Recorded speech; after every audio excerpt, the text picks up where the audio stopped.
behavioral interview, right? I think Tessa mentioned just now that we've sent some kind of like pre-workshop materials, but just to brush up again, behavioral interviews, or people call it behaviorals, it's basically like a series of open-ended questions designed to point out or to really kind of like highlight specific skills, characteristics, and experiences of you, right, as the candidate.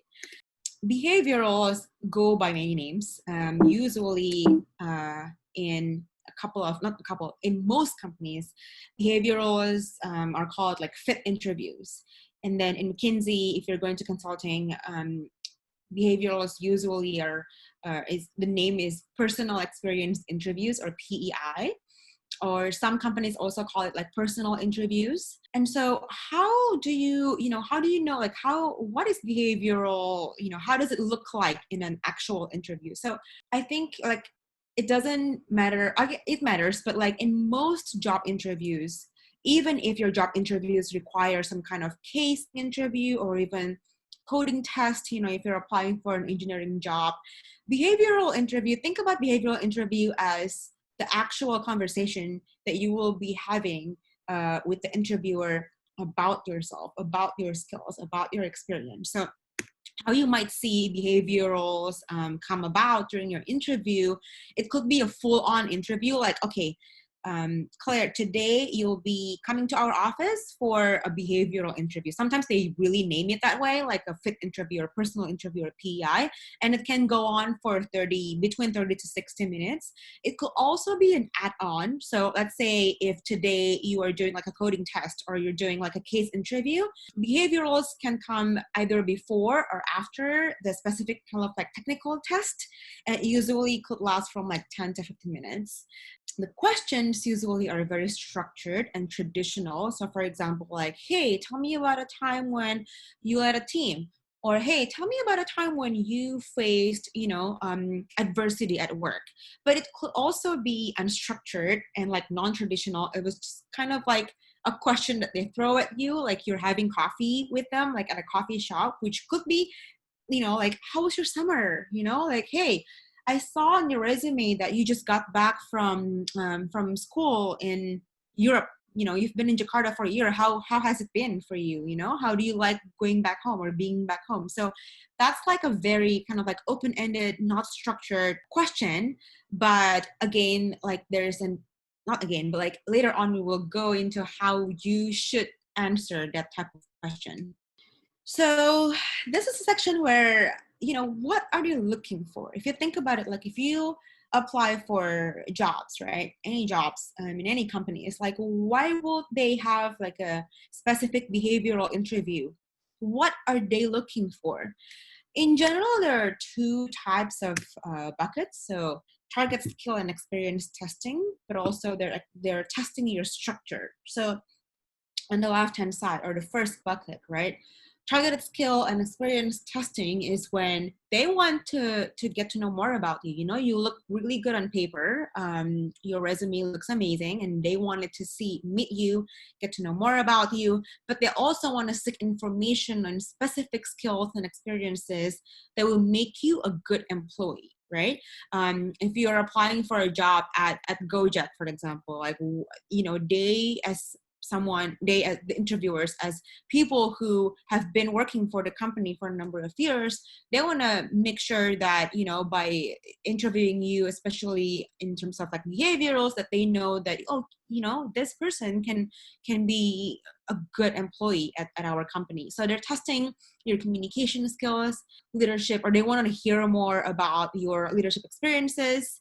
And most importantly, I think, is the fit with the firm culture, because I'm sure probably if you've heard about this, but technical skills you can learn on the job, but when it comes to fit, it's something that is more, it's kind of like soft skills and something that's not as, clear like on paper, right? So you need to know whether or not this person is a good fit. On the structure side, if any of you have attended, I think volume 5, there was a casing interview, but during that session, I told everyone how, being structured is very, very important. And so in any interview, it doesn't always have to be just like a case interview, but any interviews, they're testing how structured you are when you are presenting yourself, when you are telling your story, right? So content is important, structure is also very pivotal, right? So they're equally important. It's not just what you say, but it's also how you say it, right?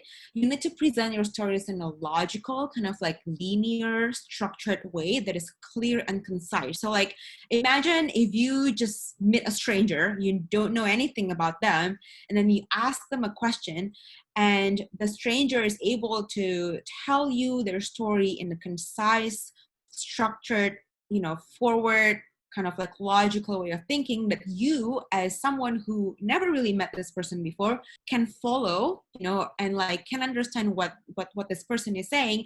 That is a good kind of like indication of behavioral interview and how you present your story. However, though, they don't want a robot. When it comes to behavioral interviews later on, as we delve deeper into this section, you will see how being prepared is very, very important as well. But you don't want to memorize your story. You don't want to be a robot, right? Your ability to engage the interviewer is going to be tested. Like, you need to be your authentic self. And the last bit is, do not tell the same story twice within the same round of interview. So for example, if you are interviewing with the same person, don't use the same story twice. Like if you use story A to answer question number 1, later on after question number 5, don't use that same story to kind of like answer question number 5. So this is why it is important for you to really know yourself and what you've gone through, so that you can kind of like sell yourself that I am a good fit for your company. Okay, so what questions to look out for, right? In general, I'm not gonna read all this example of questions. Just remember that usually there are three big buckets of behavioral questions that they're going to ask candidates. So the first one is anything related to perspective and fit, right? So like, tell me about yourself, Tessa, like, why did you want to be a consultant, right? Or like Stephanos, like, why this firm, why did you choose to pursue an MBA? Why London Business School? What is your greatest accomplishment? So like, that is all related to like the perspective and fit. And then the second one is targeted skill and experience testing, like I mentioned previously just now, is they wanted to test whether or not you have the communication skills or any other relevant skills for the job that you are applying for. So the example of questions that are within this bucket is like, tell me about a time when, you persuaded others on your idea, or tell me about a time when you fail, because people fail, right? And like, tell me about a time when you use creativity to solve a problem. So this type of questions are thrown out there at you so that the interviewer understands, okay, this person has XYZ skills and experiences needed to succeed at this particular job that you are applying for. And the third bucket is, we call it assorted or kind of like random question, but we put it into the third bucket because even though it may sound like it's like random, like, hey, how do you like working for Gojek, for example? Or like, hey, how was your summer? Hey, I saw on your resume that you're a reader, right? What book have you been reading? Or like, what is your favorite? Like this type of seemingly casual question, they're still testing you on your structure and eventually your personality and your story. So you put that into the third bucket, which is the assorted, kind of like random. Perspective and fit, right? The ideal format to answer this type of question is with a structure. And the structure is 1, tell them what you're going to say. 2, say it. And 3, tell them what you say. So this might sound pretty confusing. You're like, Claire, what do you mean? 1, tell them what you're going to say. 2, say it. Okay, I'm saying it. And then 3, tell them what you said. Usually it's about you kind of just, you tell them what you are about to say when you're answering the question, you explain it, and then you reiterate again as a conclusion, right? Lists are often the best way to answer these questions. And I think this is also very important. You should have evidence or example to back up your point. So if you say you're a hardworking person, for example, give an example, or evidence as to why you are a hardworking, determined person. What have you done? What was the result of you being hardworking and determined person? Your answers should be unique to you and tailored to the firm to whatever extent possible. So what I'm saying here is, if you're interviewing for a position at Gojek, you should know what they're looking for that position, but you should also showcase in your answer that you have done research about Gojek, right? Like, this company is one of the unicorns in Southeast Asia, and so your answers will then be tailored to the position that you were applying for. But also in the bigger scheme of things, it's kind of like, this is, I can see myself working for Gojek because X, Y, Z. So show them that you've done your research. We want to also tell every one of you that a great story is what makes an excellent behavioral. Everyone has different story. You and I have different story. And your story, you should be confident about your own story, right? A great story usually has three main bullets. So the first is, it highlights your most relevant accomplishments, most relevant successes, the accomplishments that you're proud of. It is succinct and to the point. You don't ramble when you are answering the question. When you're telling your story, a story is very specific and not just kind of like all over the place, right?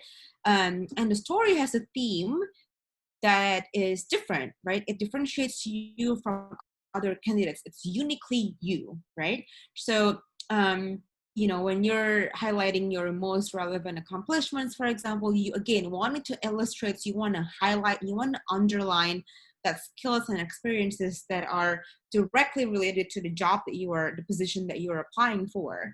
And then when it comes to being succinct, the rule of thumb is usually to spend the maximum 2 minutes, so 1.5 to 2 minutes for every question. So don't, when you're practicing in front of a mirror, or when you're like having a behavioral interview buddy and then you're practicing, time yourself so that you don't go over 1.5 to 2 minutes.